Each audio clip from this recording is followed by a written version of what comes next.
You're listening to the Cyberwire Network, powered by N2K.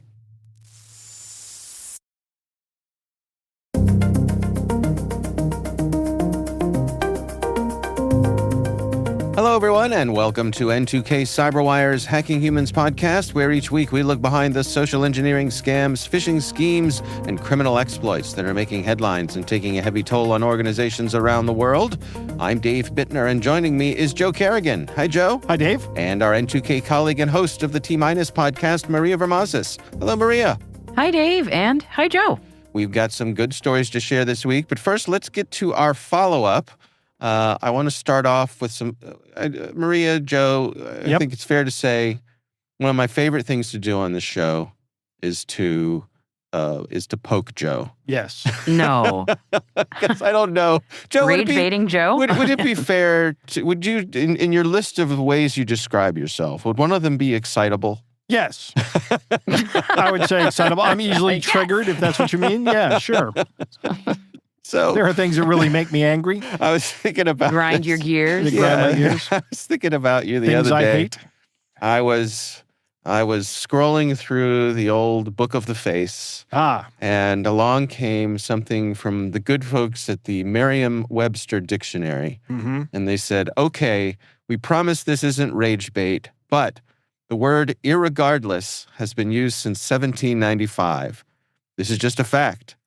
Its inclusion in the dictionary is not a sign the English language is falling to pieces. Incorrect. Or proof of the educational system failing. Also incorrect. We include irregardless because it has been used by a large number of people for a long time with a specific and identifiable meaning.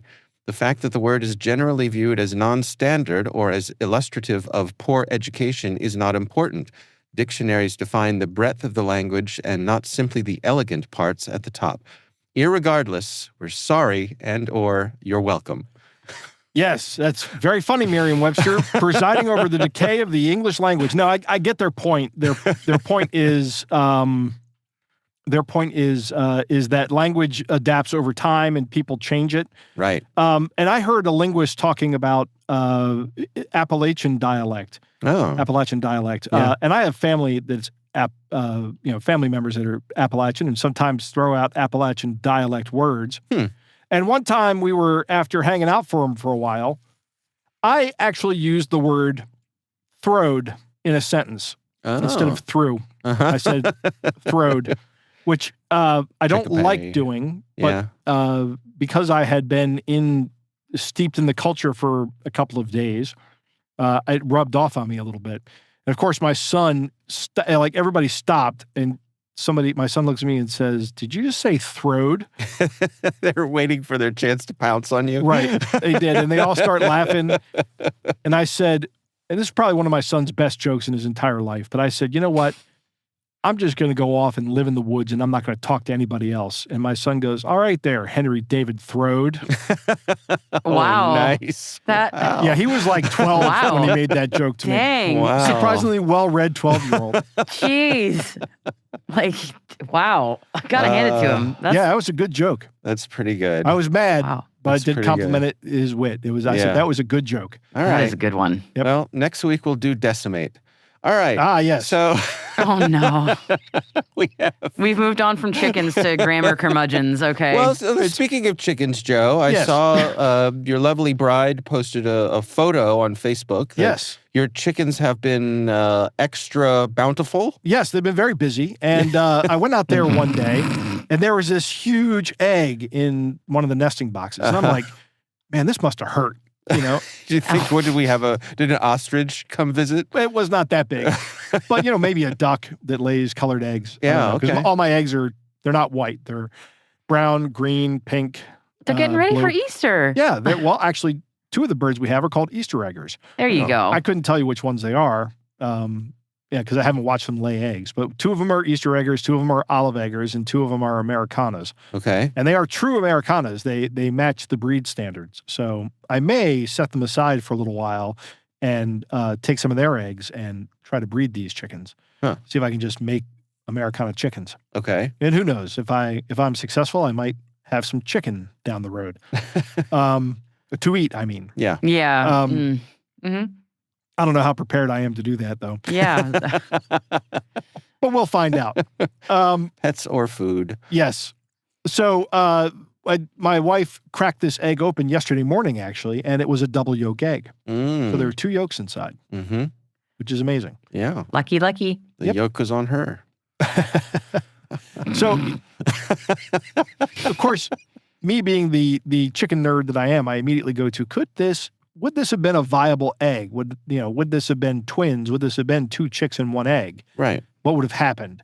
And I don't know. I don't know the answer to that. Are double yolk eggs viable for hatching chickens out? Right. Can 2 chick embryos make it to full term inside the same shell? Yeah, I don't know. I wouldn't imagine so. I wouldn't imagine that it's possible. Yeah. Yeah, but who knows? But I know life finds a way. Yes, that's right. Like we learned from Jurassic Park. That's right. And actually much of Michael Crichton's writing. All right. Well, we've got a little bit of follow-up here. Maria, do you want to do the honors here and read this for us? Sure. This one comes from our listener, Michael, and he writes, "Hello. I recently listened to the latest episode of the Hacking Humans podcast." Thank you, Michael. "And I wanted to bring up a point about the differing outputs between I just mixed up the first letters of your name. Doe and Jave. Doe and Jave.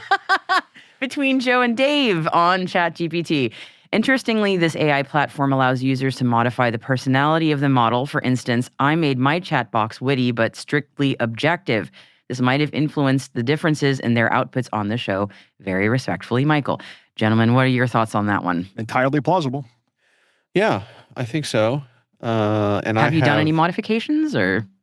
Well, I have some, what do they call them? GPTs, some specific instances, because you can specify specific instances that you want to do specific things. Right, and they just maintain the context. Right. That. So I have a specific instance that is designed to do strict attribution. So sort of try to head off any hallucination or anything like that. And it has, 8 or 9 pages of instructions for how it's supposed to handle things. Wow. Yeah. Now, when I asked the question on our last show, I was not using that model. I was using just the regular one. But what I don't know is it possible for the 2 to bleed into each other, or, has ChatGPT built a larger, broader model on my overall use, so it kind of figures out how I like my answers to be? Yeah, that's entirely possible. I have not done any fine-tuning on it, aside from the voice for the voice interface. I found that remarkably useful. I was using it last night on the way home because again, I'm in class, so we were talking about statistical things, and I needed a refresher on some, and I just essentially open it up, and it comes up like a phone call on the car's Bluetooth, and I just start asking it questions about statistics. And I go, oh, yeah, that's right. Oh, okay. I was asking about null hypotheses and alternative hypotheses and things like that. It was great. So like having a study partner. Right, exactly. I use it for that a lot. Wow. As you drive, too, that's really making the most of your time. Yes. Well, I don't have a lot of time, Maria. So like somebody recommended none of us do, Joe. Yeah. None of us do. Somebody recommended some books to me on World War II, and I'm like, I really want to read those, but I just don't have the time. And then it occurred to me, my library system has audiobooks. I think I'll get them on audiobooks and see if I can listen to them on the way into work and the way out. There you go. Yeah, very nice. Have you heard of this thing called podcasts? Yeah, well, a lot of people like to listen to those as they drive. Right. Hardcore History, is that? That's the one I'm listening to right now. Actually. Yeah. I'm listening to the, which is, by the way, one of the best podcasts I've ever listened to. Yeah. Second only maybe to this one. Okay. Well, they both start with HH, so that's obviously the reason. Right. Right. People accidentally stumble upon ours when they're looking for that one. Right. All right. Well, very good. And thank you, Michael, for sending in that kind note. We do appreciate it. And of course, we'd love to hear from you. If there's something you'd like us to consider for the show, you can email us. It's hackinghumans@n2k.com.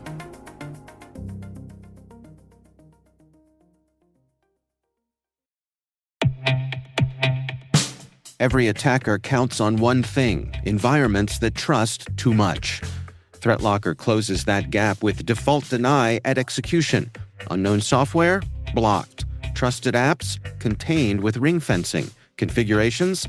Verified with ThreatLocker DAC so you stay secure and compliant. ThreatLocker delivers the visibility and control CISOs need without adding operational pain, making zero trust real for teams of any size. Stop ransomware at its earliest point. Book a demo at threatlocker.com/N2K.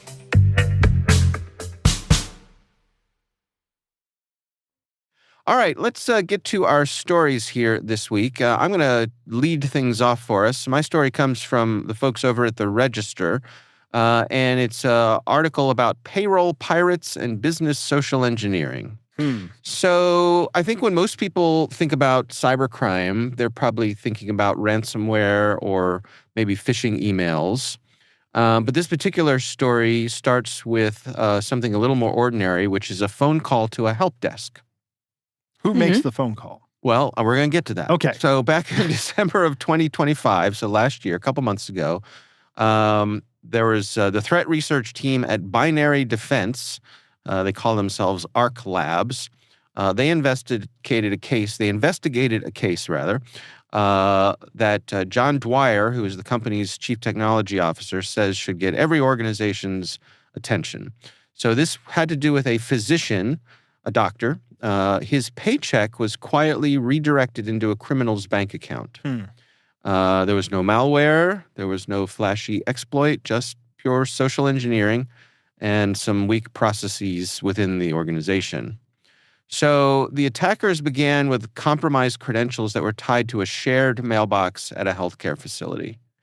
So file that away, shared mailbox, right? Okay. And the researchers weren't sure exactly how the credentials were stolen. There wasn't any evidence of phishing or anything like that. And so they suspect they might have been harvested in an earlier breach. But once the bad guys were inside that shared mailbox, they sat back and they observed. They bided their time. They studied the internal communications. They figured out who was who and who had authority to unlock their next step.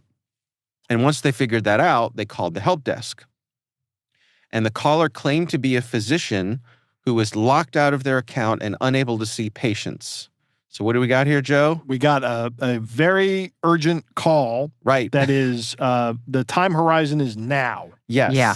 Right. That's Well, about and as that, big an emergency as it gets. Yeah, I remember us talking about this, Joe, when you were at Hopkins downtown, that I remember you telling me that if anything got in the way of doctors being able to do their doctor stuff, Yes. it wasn't in the way for long. Right. Right. It got removed. Yeah. That's correct. Yeah. Especially at Hopkins, my goodness. Right.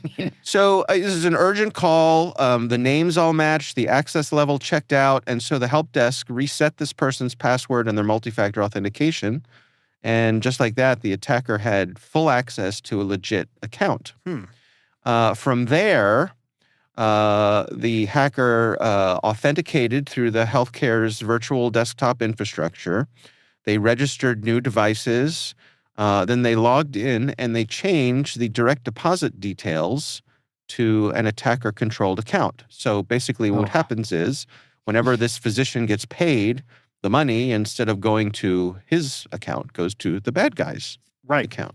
And I imagine because they had the level of access they were able to delete any email notifications that were sent. Right. And they point out in this article that because the login came from inside the company's trusted environment, the security tools just saw what looked like a normal internal user. Yep. And there were no alarms. There were no red flags.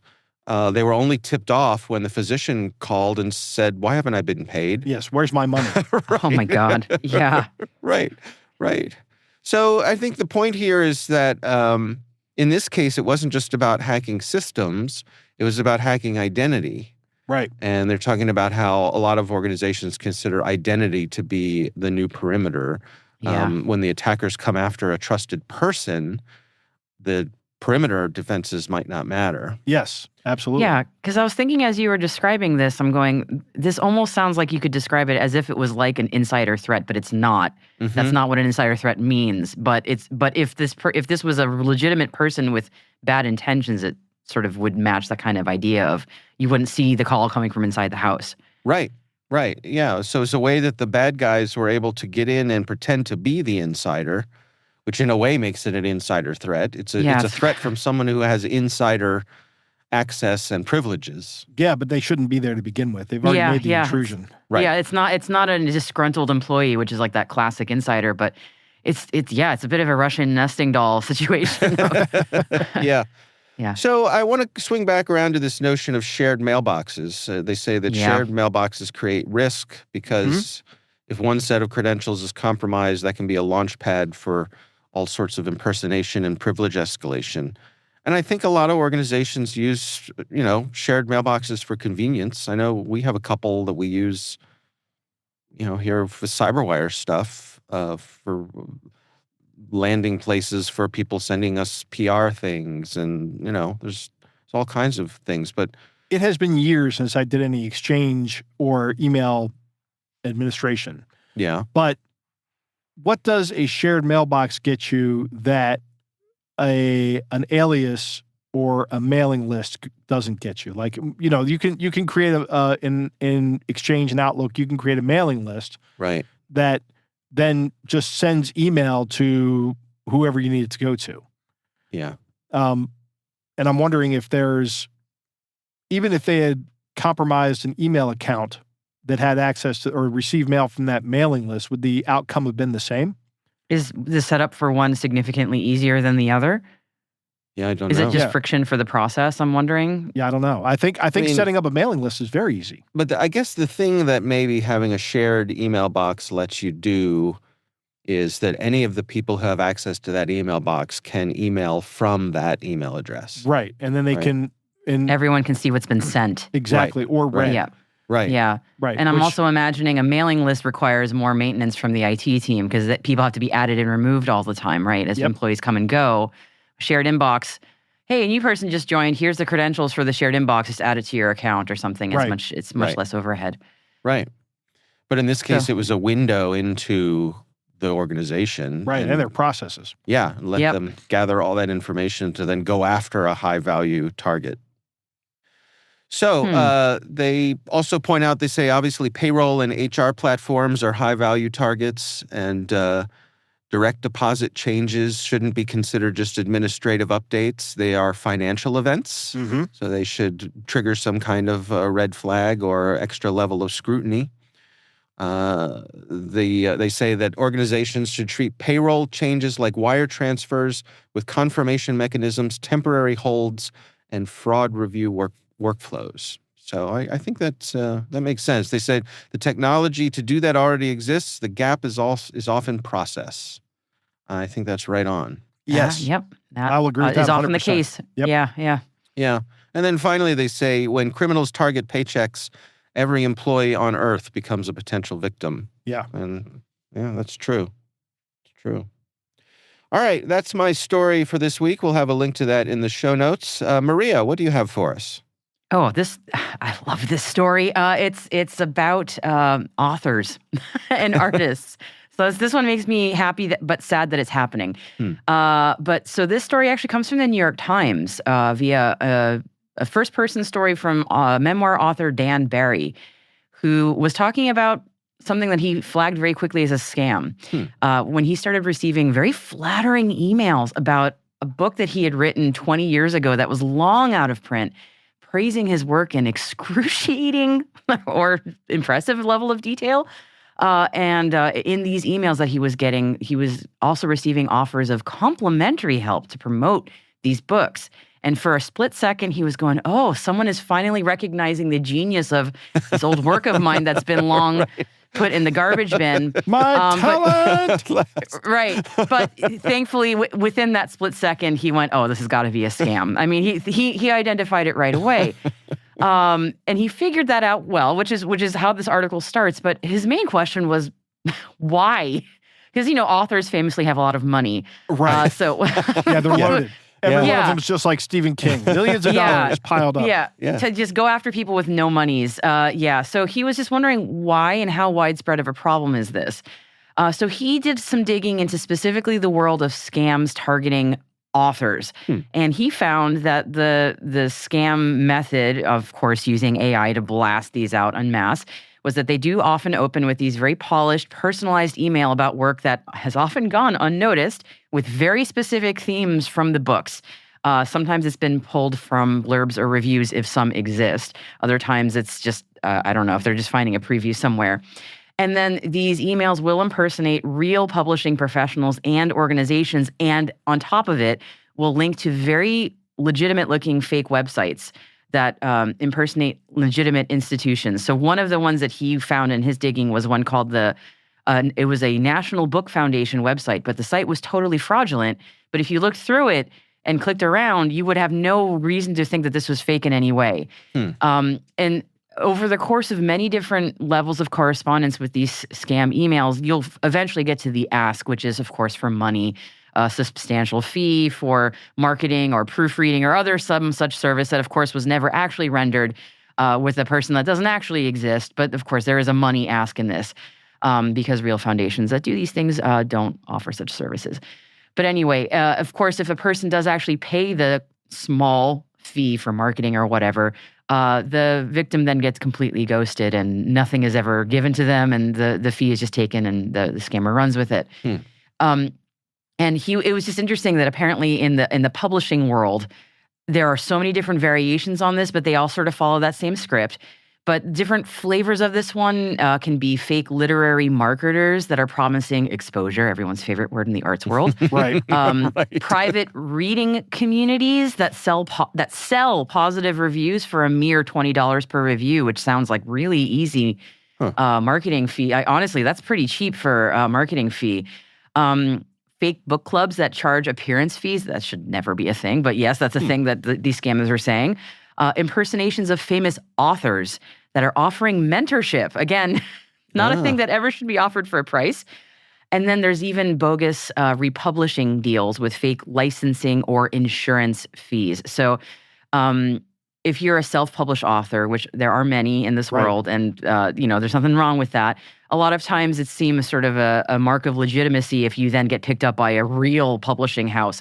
So these scammers know that people are waiting for that golden ticket moment of, hey, someone's noticed my brilliant work, and maybe now I'm going to be a real author. Right. So it's a long-running industry problem. Variations of this have existed as long as the vanity press has existed, but AI has, of course, put these on fire hose blast. And they're going after specifically the aspiring and self-published author subset, which also is going gangbusters right now. Right. So it feels very mean because these scams are targeting a lot of these authors' insecurities about maybe not feeling as legitimate as they'd like to be.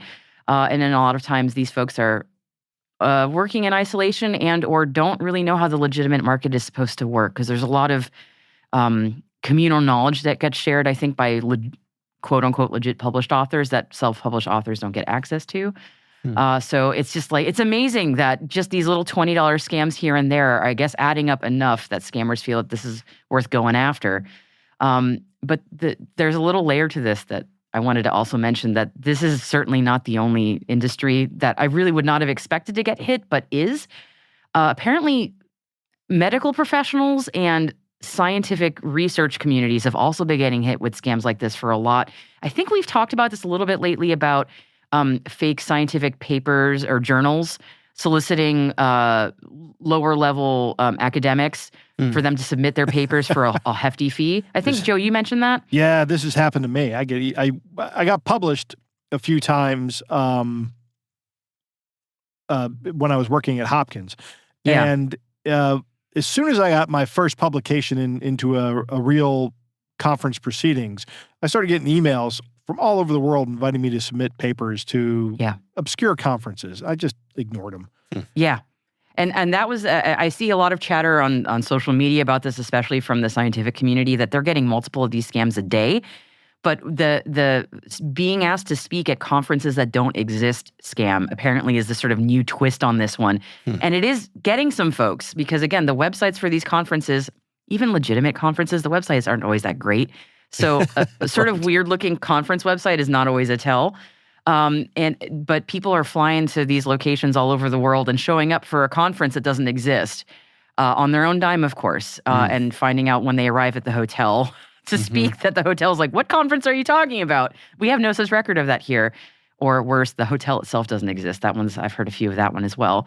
But this scam has been going on long enough that actually the journal Nature, actually did a whole expose about this in 2024 about predatory conferences.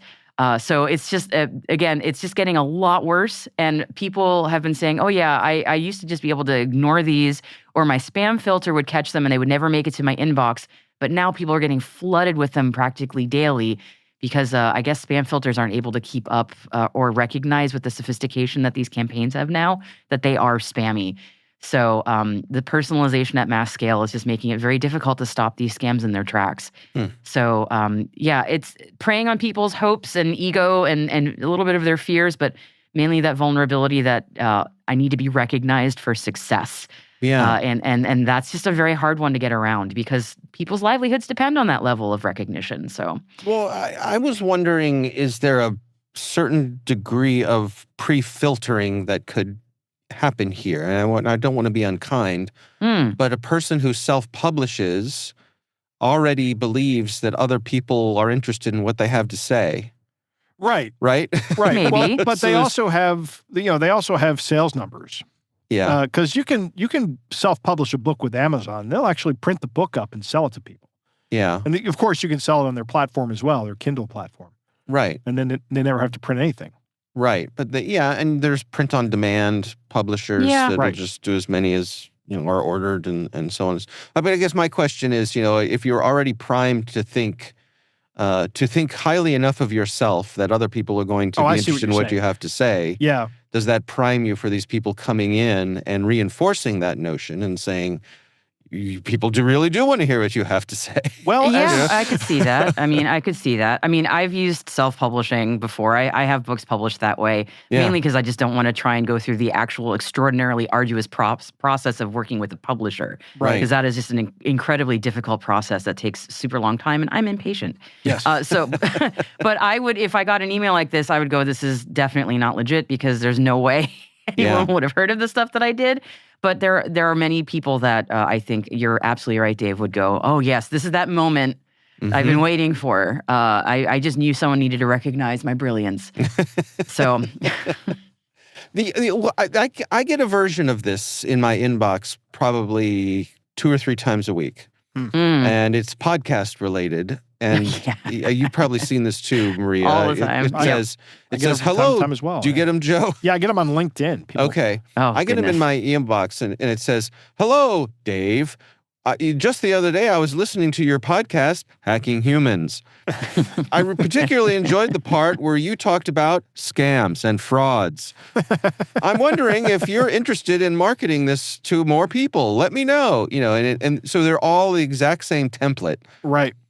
And I get them about any show that I'm on or I've done, or even shows. Actually, what's funny is I get them about shows that I haven't done for years. Yes. So they're just scraping through the old libraries. The bin. Yeah, I get going to the back of the rack. just like with Dan, a book of his that he had written 20 years ago that he said the top of his story was in the remnants bin, which is like the worst. It's basically the one where they tear the cover off and they put it in the back of the store and it's 50 cents. Please take it. I get stuff like that, or people saying, what's it like to host a show that I only guested on? Stuff like that. It's like, oh, gosh. Right. Yeah. Obvious errors there. But if they had gotten the details correct, I don't know, maybe it could appeal to my ego and make me think, I don't know. Yeah. But Point of order, you should never buy a book that's had the cover torn off. So what happens there is they tear the cover off and they send the covers back to the publisher and the store gets refunded for the purchase of the book. And the author doesn't get any credit for it, Right. any money. So, they're supposed to just destroy the books, but you're right, some of them don't. This is a common thing in comic books, I remember, where, they're supposed to send the covers back and destroy the comic books. But what a lot of comic book stores would do is bundle up 2 or 3 comics in a bag that don't have their covers on them and, you get them super cheap, but they weren't popular to begin with. So Right. No. Yeah. Sometimes it's the only way you can afford to buy these things. So Right. you're not supposed to buy those books, but Yeah. Yeah. yeah. Yeah. All right. Interesting stuff for sure. We will have a link to that story in the show notes. Let's take a quick break here to hear from our sponsor. We'll be right back after these messages.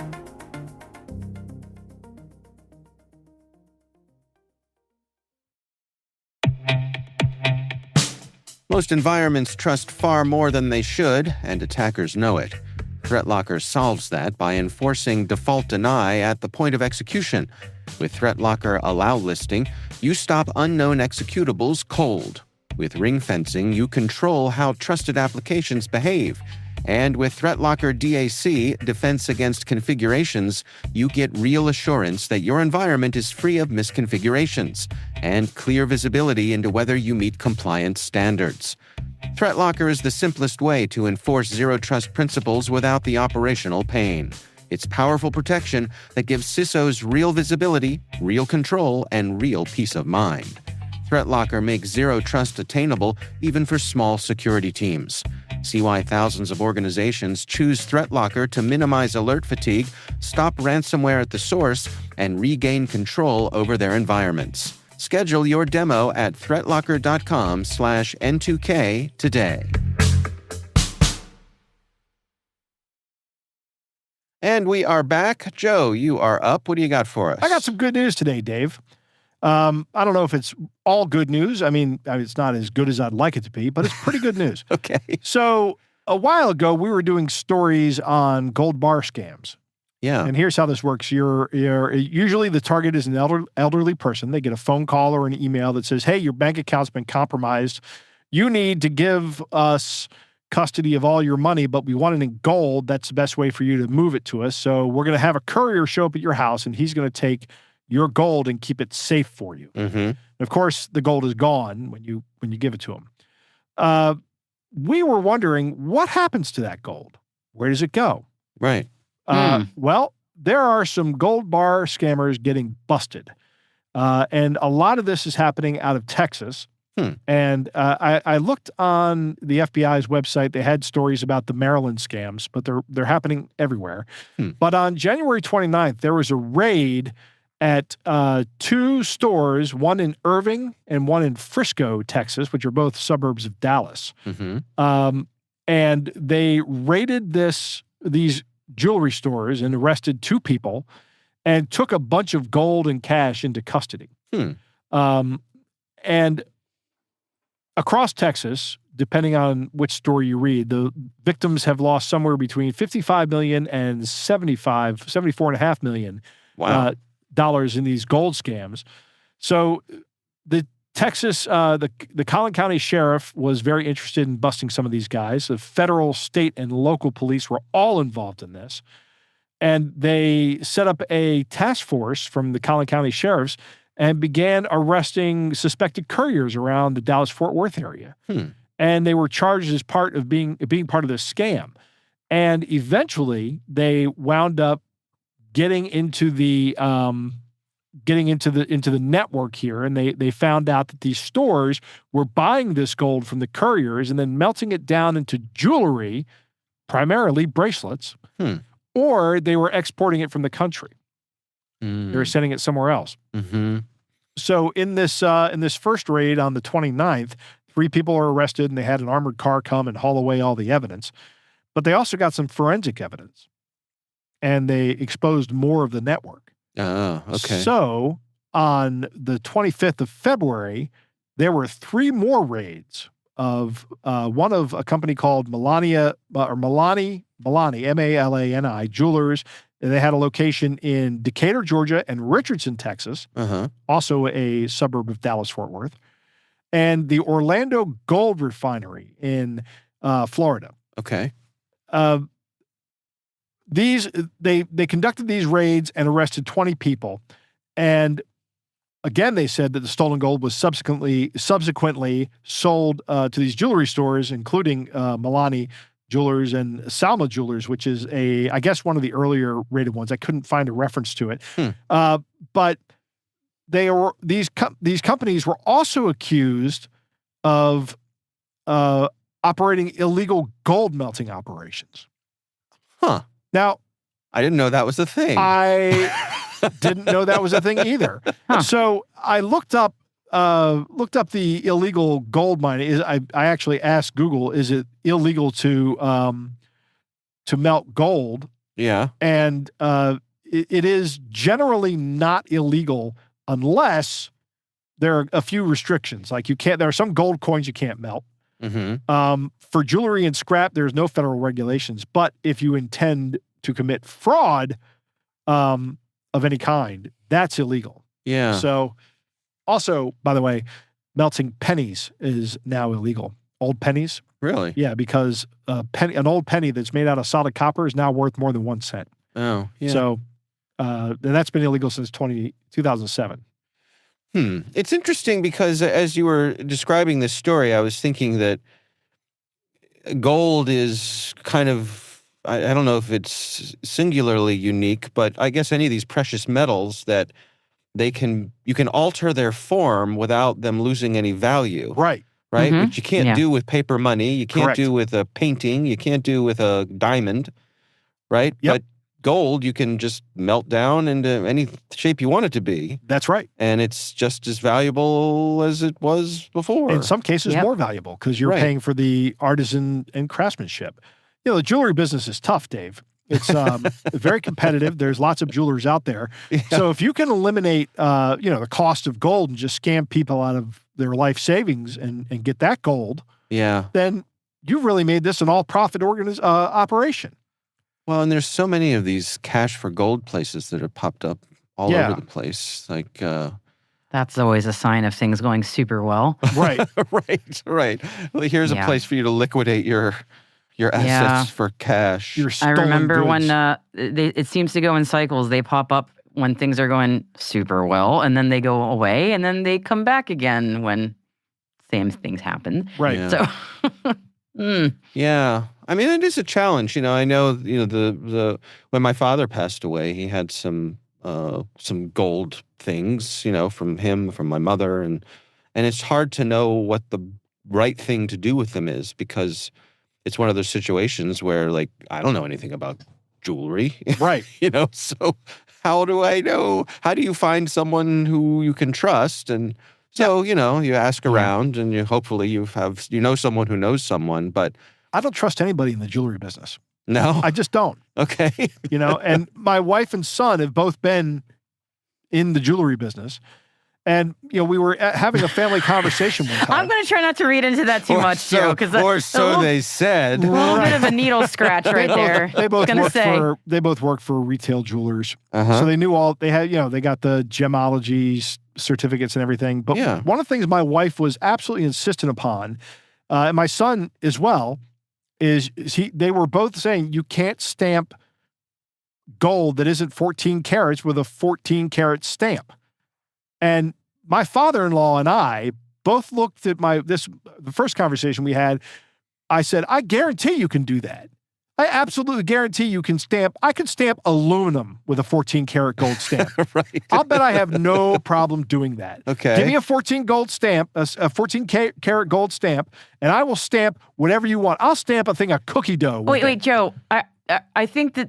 Are you talking about physically stamping a thing, or are they just saying in theory the law says that you're not supposed to do In this? It theory, feels the like- law says that's what they mean. They mean right, you're but not you're meaning supposed to do that. physically. Can I just stamp a But- thing? And of course, you can stamp anything. Right. And you have no guarantee that somebody hasn't done that to a piece of maybe what they call 8 karat gold, right? Which isn't actually gold in the United States. It's something else. It's like a gold alloy, but you can't sell anything less than 10 carats in the United States, which by the way means there are 24 carats of gold. A 24 karat gold item is 100% gold. A Yeah. 12 karat gold item is 50% gold. Okay. So, you could make a 12 karat gold item and stamp it with a 14 karat gold thing, no problem. And there's no way the layperson is going to be able to walk up and tell, Right. which is why I never trust jewelers. Okay. I'm sitting here as we're talking. I'm looking at my wedding ring, and Right. Unfortunately, my eyes are no longer good enough for me to see anything that's etched in Yeah. it. You need a magnifying glass. Yes, exactly. Actually I do. bought one of those. But one thing I do remember about gold from my childhood, and Joe, you and I are old enough that I don't know if this happened to you, but when I was in high school, part of science class is that we would just freely play with mercury. Oh, I'm so jealous. Yeah. It was just like, oh, I remember let's get hearing out- those stories let's of get people out just like I wanted to fill a swimming pool with this stuff just to see like See if you float. well, see if I could get to the bottom, Right. right. But Hey, you'll And get there to the was- bottom, and that's where you'll stay. yeah, there was never any mention of it being a neurotoxin or anything Right. like that. We were just, scooching it around on tables and so on and so forth. But good old Quicksilver. yeah, Yep. what I remember is one of my classmates, she had a gold ring. And so we were seeing all the different things that would float on top of mercury. So you could float a quarter on top of a little container of mercury.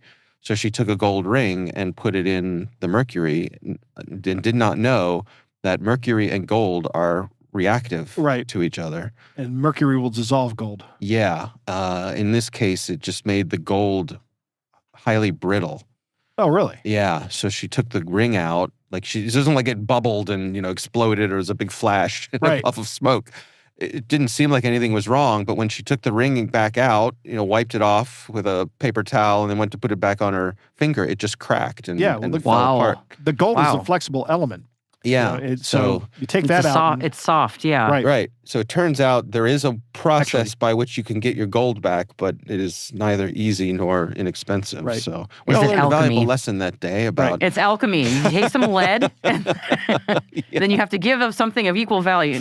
yeah. But nowadays, I mean, sheesh, somebody, spills a little drop of mercury in the science classroom and the school's a Superfund Yeah, site. the hazmat team comes in. Right. Yeah.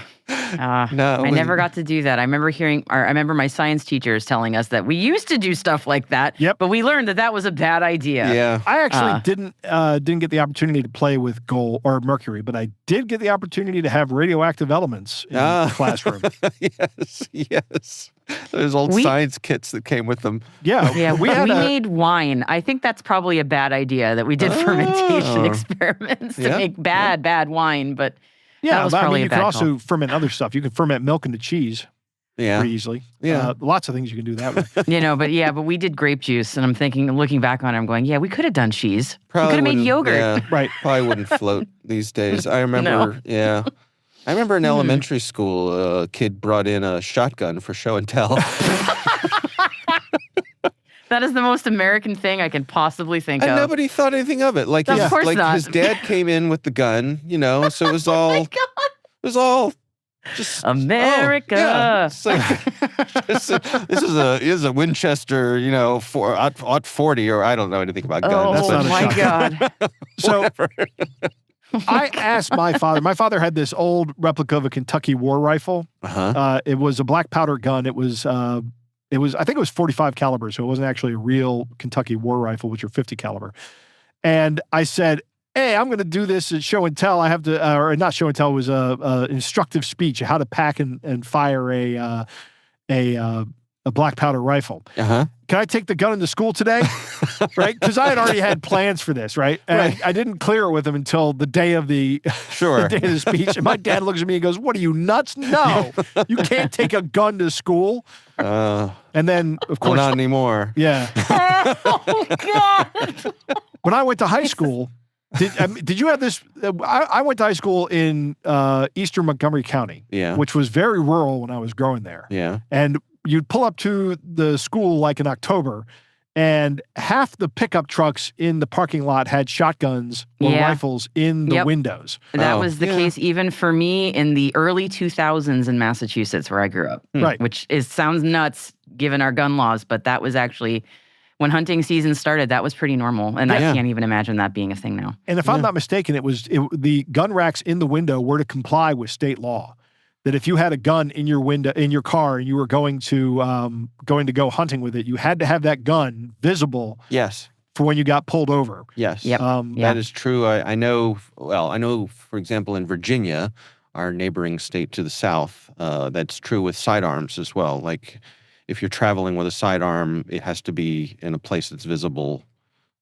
So if, like unloaded, and I'm not an expert when it comes to firearms, but I had a friend who was, and we were going like camping somewhere where there was an issue with potentially problems with, big mean animals. Yes. And so this guy brought his sidearm, and I remember him telling me when we got in his truck, this is why this revolver or whatever it was, actually it was like a 9mm, is going to sit on the cushion between the two of us. He's going to use a 9mm on a bear? Well, I don't know, Joe. I'd like to see him try. Not a good idea. I don't know. But anyway, yes. All right. So we are going way off topic here. Wow. Yeah. Anyway, they busted some of these guys that said this game gold. All right. Which Long is good. story short. Hopefully they're one of the law enforcement officers I was reading said we've only gotten back $400,000 from these people. We're hoping that number goes up now. Okay. So they have seized millions of dollars in gold, and with 23 arrests, hopefully some people will spend a lot of time making big rocks into small rocks, especially in Texas. Right. Okay. Yeah. All right. We'll have a link to that story in the show notes. Joe, Maria, it is time for our catch of the day.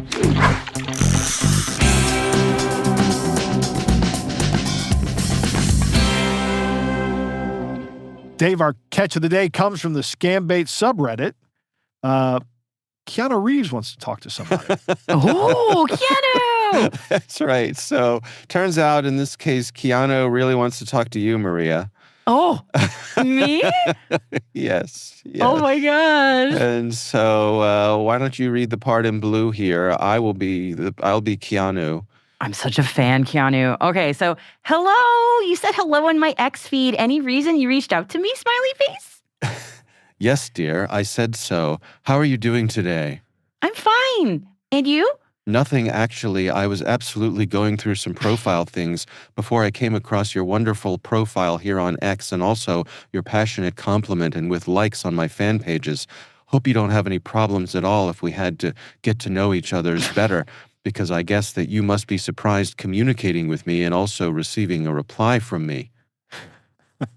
Here on a reply from me here on this, my official second private X feed. Official second private X feed. Official What likes on your fan page? This person's not me, clearly. I must admit I don't know much about you.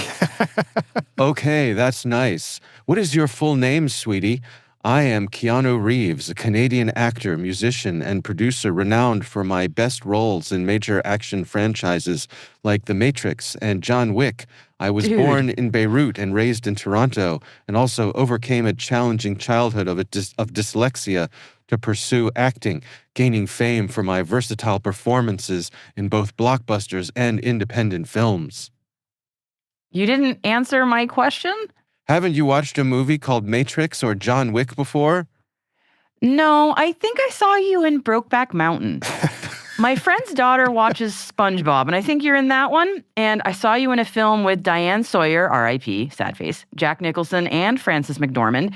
You were also in Much Ado About Nothing, which I saw in a movie theater. Diane Sawyer, not dead, by the way. Why didn't you holla at me? You Ola? Ola? Ola? Is that what it's supposed to be? It's supposed to be it's holla. Holla like holla? But, yeah, holla. Holla. But he spelled it like Ola. Yeah, he spells it like holla. Right. Ola? I meant L's the in holla. movie. I don't know. I meant the movie. You don't have to always believe in whatever you see about me online socially, because the social media doesn't really say the true about situations that actually occur. So that is why you should stay and stick to me, so you can have legit and genuine friendships and private selfies and things from me that you can never find on the internet. That will make you believe and trust me, because I actually want to clear your doubt and make you believe that you are now lucky to be communicating with me. There is nothing in the world that could convince me I'm actually talking to you. The dude's just like the subtext to the script. He's just making it text. It's amazing. I haven't read anything about you in ages except a short note with information about Dogstar is playing on a festival in Norway this summer. Yes, you were right. Well, I don't always get active here on X for some security reasons for the whole now, but am into it now just to ensure that I safeguard and protect and keep them, most of my beloved fans, with kind hearts safe and protected. By the way, hope my messages isn't bothering or disturbing you at all at the moment. Not at all. Okay, that is great. I had like you to still also tell me a little much more about yourself. Oh my gosh. All right. All right. So they wrote blah, blah, blah. So there's a whole spiel here. I guess I'll just go real fast. I don't know exactly what you want to know, so I'll just share some of the basic facts. I've been working as a manager in the fuel equipment industry for many years, but now oh my God. But now I'm following a lifelong dream, and I'm taking a completely different path and are studying to be a psychotherapist. I'm happy to pursue my dream, and I'm grateful that I'm financially independent and able to take this path now, and I don't need to work on the side. I'm 55, divorced, and no kids by choice. I live alone in a suburb of Oslo. And you? That is a beautiful place because you look so pretty, far more than your age, to be honest. Huh? Okay, well, you are a bit older than me, so maybe you are used to women older than me, too. I want you to know that I can't wait for us to really travel to places and get to explore in Oslo, your best eating spa for us to visit. I had like to. Eating spa? Sounds awesome. Age is just totally a number, and it doesn't matter at all in a friendship. All that matters is the inner beauty and with conscience and wisdom that was given to me.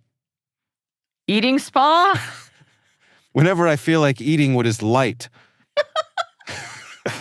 What is your hobbies and favorite color, food, and your favorite movie of mine you actually like? I like swimming, drawing, drinking wine and talking to my friends, music, writing, crosswords. I don't have a favorite color or food since I am no longer a kid. Like I said, I haven't seen many of your films, but I guess Brokeback Mountain, he's not in Brokeback No, Mountain. he is not. Hello, my dear fan. How are you? Starting over again? Thank you for being a fan and Buffer linking to my overflow. page and movie activities.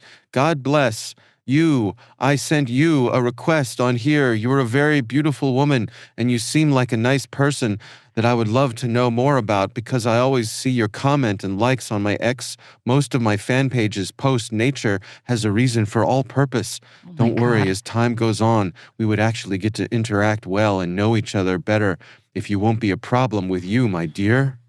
Let's just end it there. Yeah. This thing goes So on long. for pages. Pages. And she doesn't let up on the what the heck does eating spa mean? I love Right. that she doesn't let go of that. Cause Yeah, let's go to the eating spa. At one Eating point in time, the guy says it means spaghetti. an eating spa, otherwise known as a restaurant. Yeah. Right. Yeah. Lost in translation. Keanu Reeves has zero social media presence deliberately. Is that right? Yes. Yes. So if you ever get anything on social media from somebody claiming to be Keanu Reeves, it is not Keanu Reeves. What if it's just a private one-on-one, Joe? Nope. A private second communication channel. That's right. The other thing I love Zero about this social is that media presence. Keanu evidently doesn't know anything about punctuation because Right. No. everything is a run-on sentence and it just goes on and on and on and on. No. Well, it seems like she was playing with him. Yes. She knew it was up, so Yep. good for her. Eating spa. Yeah. All right. Well, if there's something you'd like us to consider for our catch of the day, we would love to hear from you. Our email address is hackinghumans@n2k.com. And please don't be disappointed if you do send us something and it doesn't show up on the show. We do read everything that's sent to us. We do consider everything, but some things just for a variety of different reasons. Either they don't work very well in the spoken word or they just don't fit what we're talking about any week. But, don't fret if, if that comes to pass. We still love you. We still love you. We see everything and we do appreciate the effort. So thanks to everyone who sent something in, even if it didn't make it on the show.